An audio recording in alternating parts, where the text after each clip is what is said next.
आताची सर्वात मोठी बातमी भाजपाची यादी जाहीर झालेली आहे। आगामी लोकसभा निवडणुकांसंदर्भात मोठी बातमी समोर येते। काल काँग्रेसने त्यांची दुसरी यादी जाहीर केली, आता भाजपाचीही यादी जाहीर झालेली आहे। पंकजा मुंडे यांना बीडमधून उमेदवारी जाहीर झालेली आहे। अखेर पंकजा मुंडे यांचा वनवास संपला असं म्हणायला हरकत नाही। पंकजा मुंडे यांना बीडमधून उमेदवारी जाहीर झालेली आहे।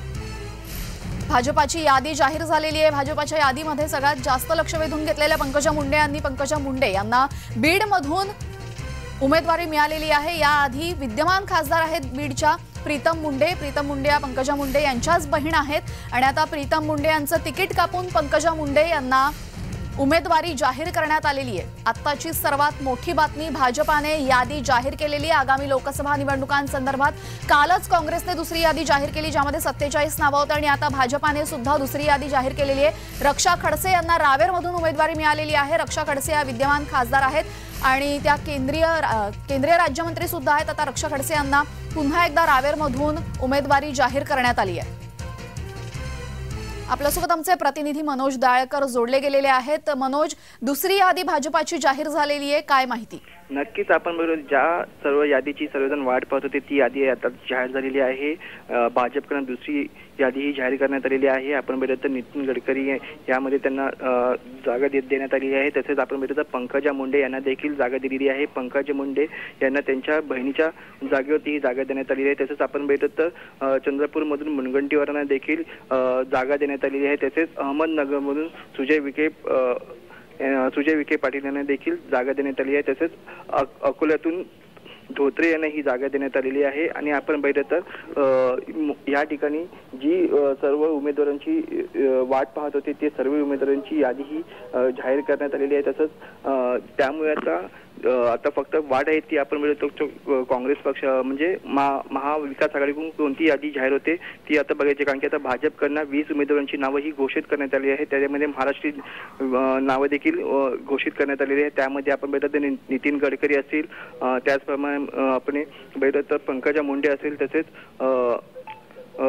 रक्षा खडसे यांचं देखील नाव आहे। तसेच आपण बघितलं तर मुनगंटीवार यांचं देखील नाव या यादीमध्ये देण्यात आलेलं आहे। जी, यावेळेस एकूण किती उमेदवारांची यादी जाहीर झालेली आहे आणि या एकूण उमेदवारांपैकी महाराष्ट्रातले उमेदवार नक्की कोणते आहेत? आपण 20 उमेदवारांची नावांची यादी ही जाहीर करण्यात आलेली आहे। त्यामध्ये आपण बघितलं तर अद्यापही त्याच्यामध्ये नितीन गडकरी असतील, पंकजा मुंडे असतील, तसेच आपण बघितलं तर सुजय विखे पाटील असतील, तसेच आपण बघितलं तर रक्षा खडसे असतील, असे एकूण 20 उमेदवारांची यादी ही जाहीर करण्यात आलेली आहे। तसेच आपण बघितलं तर पुण्यातील मुरलीधर मनोहर यांना देखील देण्यात आलेली आहे। तसेच रणजितसिंग पाटील निंबाळकर यांना देखील उमेदवारी ही देण्यात आलेली आहे। जी, धन्यवाद मनोज आपण दिलेल्या माहितीबद्दल। भाजपाची दुसरी यादी जाहीर झालेली आहे। दुसऱ्या यादीमध्ये एकूण 20 उमेदवारांची नावं घोषित करण्यात आलेली आहे। पंकजा मुंडे यांना बीडमधून उमेदवारी जाहीर करण्यात आली आहे। केंद्रीय मंत्री नितीन गडकरी यांना पुन्हा एकदा नागपुरातून संधी देण्यात येते। गेले 2 टर्म नागपूरमधून नितीन गडकरी हे निवडून येत आहेत। पुन्हा एकदा नितीन गडकरी यांना नागपुरातूनच उमेदवारी देण्यात आलेली आहे।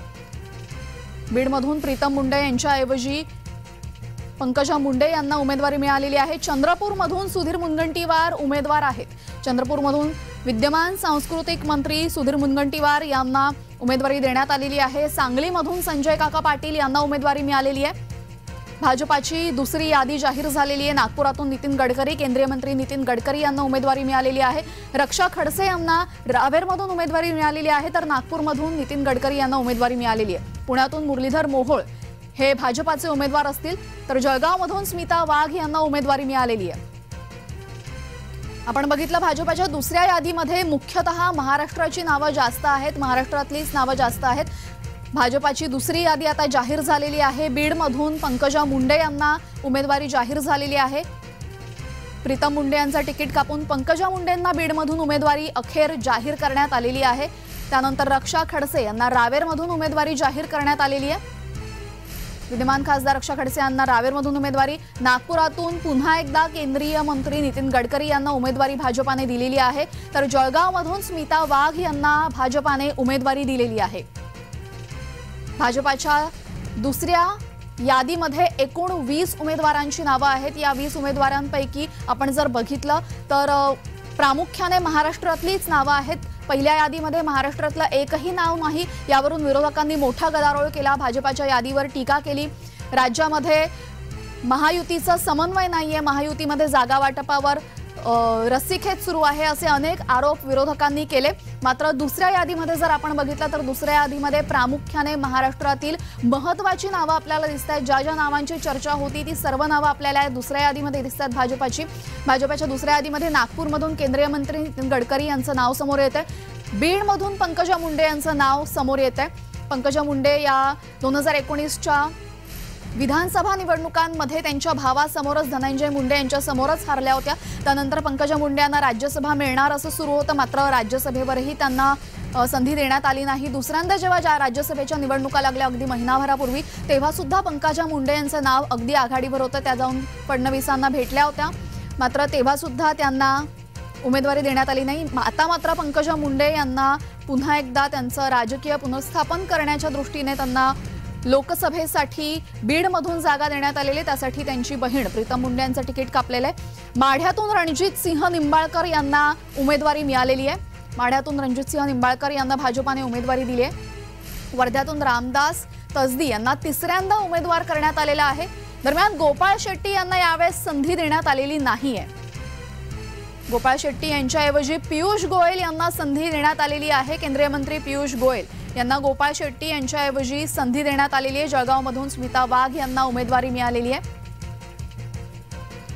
गोपाळ शेट्टी यांना संधी नाही, आताची सर्वात मोठी बातमी, गोपाळ शेट्टी यांचं लोकसभेचं तिकीट भाजपाने कापलेलं आहे आणि गोपाळ शेट्टी यांच्याऐवजी पियुष गोयल यांना संधी देण्यात आलेली आहे। केंद्रीय मंत्री पियुष गोयल यांना पुन्हा एकदा संधी देण्यात आलेली आहे, गोपाळ शेट्टी यांना संधी दिलेली नाहीये। भाजपाच्या दुसऱ्या यादीमध्ये 20 नावं जाहीर झालेली आहेत, गोपाळ शेट्टी यांच्याऐवजी मंत्री पियुष गोयल यांना उमेदवारी देण्यात आलेली आहे।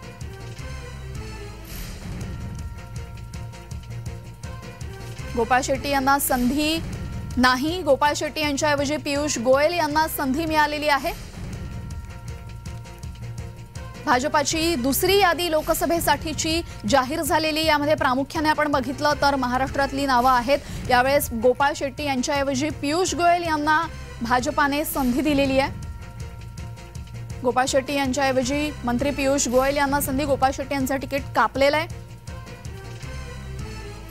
ईशान्य मुंबईतून मिहीर कोटेचा हे भाजपाचे उमेदवार असतील। ईशान्य मुंबईमधली ही महत्त्वाची बातमी, ईशान्य मुंबईमधून मिहीर कोटेचा हे भाजपाचे उमेदवार, मिहीर कोटेचा यांना पुन्हा एकदा संधी देण्यात आलेली आहे। तर गोपाळ शेट्टी यांना यावेळेस संधी नाही, गोपाळ शेट्टींचं तिकीट कापून पियुष गोयल यांना संधी देण्यात आलेली आहे। ईशान्य मुंबईतून मिहीर कोटेचा हे भाजपा उमेदवार आहेत, तर वर्ध्यातून रामदास तसदी हे तिसऱ्यांदा उमेदवार आहेत। गोपाळ शेट्टी यांना संधी नाही, गोपाळ शेट्टींऐवजी पियुष गोयल यांना संधी, आणि ईशान्य मुंबईतून मिहीर कोटेचा भाजपा उमेदवार मनोज कोटक यांना संधी दिलेली नाहीये। आगामी लोकसभा निवडणुकांसंदर्भात सर्वात महत्त्वाची बातमी समोर येते। महाराष्ट्रातल्या सर्व उमेदवारांची नावं आपण बघतोय। तिसरी यादी यावेळेस भाजपाने जाहीर केलेली आहे। तिसऱ्या यादीमध्ये एकूण 20 नावं आहेत, तेव्हा या 20 नावांपैकी ईशान्य मुंबईतून मिहीर कोटेचा हे भाजपाचे उमेदवार आहेत। यावेळेस मनोज कोटक यांना संधी दिलेली नाहीये, मनोज कोटक यांचं तिकीट भाजपाने कापलेलं आहे। सोबतच पियुष गोयल यांना संधी मिळालेली आहे, गोपाळ शेट्टी यांचं तिकीट कापत त्या जागी पियुष गोयल यांना संधी मिळालेली आहे। ईशान्य मुंबईतून मिहीर कोटेचा हे भाजपाचे उमेदवार, मिहीर कोटेचा यांना संधी दिलेली आहे। मनोज कोटक यांचं तिकीट यावेळेस कापलेलं आहे। भाजपाची लोकसभा निवडणुकांसाठीचे उमेदवारांची दुसरी यादी जाहीर झालेली आहे। दुसऱ्या यादीमध्ये 20 नाव आहेत। कालच काँग्रेसने 47 नावांची घोषणा केली होती आणि त्यानंतर आता भाजपाने 20 नावांची घोषणा केलेली आहे।